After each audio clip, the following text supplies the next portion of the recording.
আটক হবার পর সালমান এফ রহমানের কয়েকটা ছবি আপনারা দেখেছেন। আগের যেই পরিচিত ছবি, বিশাল তার শস্যমণ্ডিত দাড়ির কারণে তাকে দরবেশ বাবা বলা হতো, সেই দরবেশ বাবার একটি আধুনিক রূপ আমরা দেখলাম যখন সদরঘাটে তাকে আটক করা হলো। তখন একেবারে ক্লিন শেভ, চেনাই যাচ্ছিল না। তো এই দুই রূপের একেবারেই আলাদা। অনেকে বলছিল যে আনিসুল হক যদি না থাকতো তাহলে সালমান এফ রহমান ধরা পড়তো না, কেননা কেউ তাকে চিনতো না। সত্যি আমরা চিনিনি। প্রথমে যখন কি ছবিগুলো আসলো আমরাও বিশ্বাস করিনি, পরে আস্তে আস্তে বিষয়টা পরিষ্কার হলো। দড়ি বাঁধা অবস্থায়ও দেখলাম, আবার হেলমেট পরা অবস্থায় দেখলাম, আবার গারুদের মধ্যে আর এক রূপে তাকে হা করে বসে থাকতে দেখলাম, নানান রূপ দেখলাম। কিন্তু এইসব রূপের ভেতরে যেটি হলো একটা রিপোর্ট যে তার কারণে জনতা ব্যাংক একটা বড় ঝুঁকির মধ্যে পড়ে গেছে। কেন? সেই রিপোর্টটি ডেইলি স্টার প্রকাশ করেছে।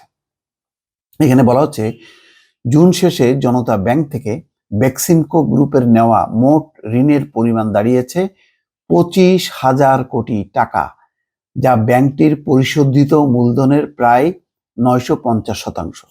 একটা ব্যাংক থেকে 25,000 কোটি টাকা নেওয়ার পর থাকে আর সেই ব্যাংক, বোঝেন অবস্থা। আর এইসব ঋণ এই সালমান এফ রহমানের মতো লোকরা ফেরত দেয় কখনো? দেখা যায় যে ওই লাভ সুদ তো দূরের কথা, আসলটা ভেঙে ভেঙে ভেঙে ভেঙে 100 বছর ধরে দেওয়ার একটা পায় তারা। এদের যে সীমাহীন লুটপাট অকল্পনীয়। সবই শেখ হাসিনার আঁচল ধরেই হয়েছে। দর্শক, দুর্ভাগ্যজনক। এত লম্বা লম্বা কথা, মুক্তিযুদ্ধ চেতনা, বঙ্গবন্ধু, আমার বাবা, স্বাধীনতা, ভয়ঙ্কর অবস্থা।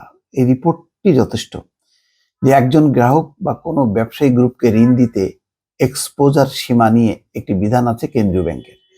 একক ঋণ গ্রহীতার এই এক্সপোজার সীমার একটি উদ্দেশ্য আছে, কিন্তু কি সেই উদ্দেশ্য?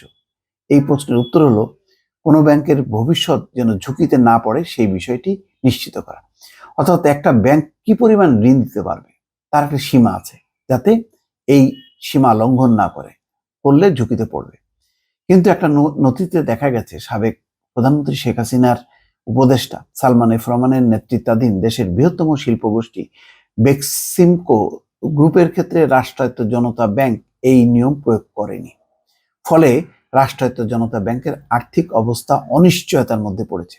এত বড় একটা ব্যাংক, যার শাখা প্রশাখা সারা বাংলাদেশে ছড়াই আছে, সেই ব্যাংকটা এখন ঝুঁকির মধ্যে একটা ব্যক্তির কারণে।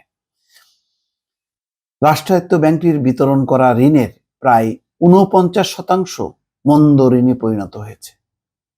প্রায় অর্ধেক ঋণ মন্দ ঋণে পরিণত হয়েছে। এর মধ্যে 37.5% খেলাপি ঋণ বেক্সিমকো গ্রুপের।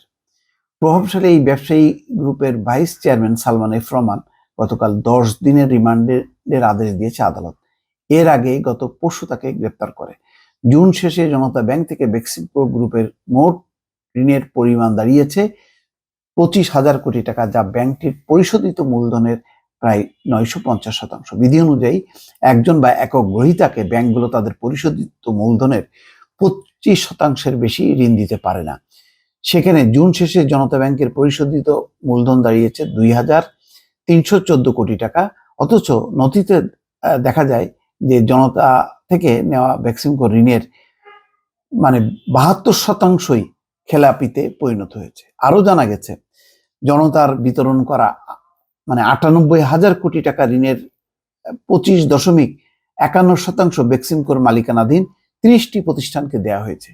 এই 30টি প্রতিষ্ঠানের মধ্যে 26টি একক ঋণ গ্রহীতার এক্সপোজার সীমা লঙ্ঘন করেছে।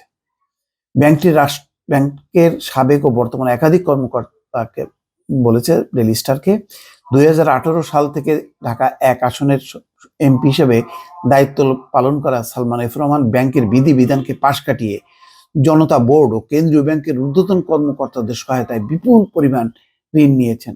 এছাড়া গত 3 বছরে জনতা ব্যাংকের ঋণ বেড়েছে দ্রুত গতিতে। এইসবের বিচার কি হবে এখন? এই পুরো বেক্সিমকো এগুলি বিক্রি করেও কি এই জনতা ব্যাংকের ঋণ পরিশোধ করা সম্ভব হবে? দর্শক, লুটপাটের শুধু এই একটা চিত্র, আরো যে কতগুলো ব্যাংক থেকে সে টাকা নিয়েছে তার কোনো ইয়াত্তা নেই।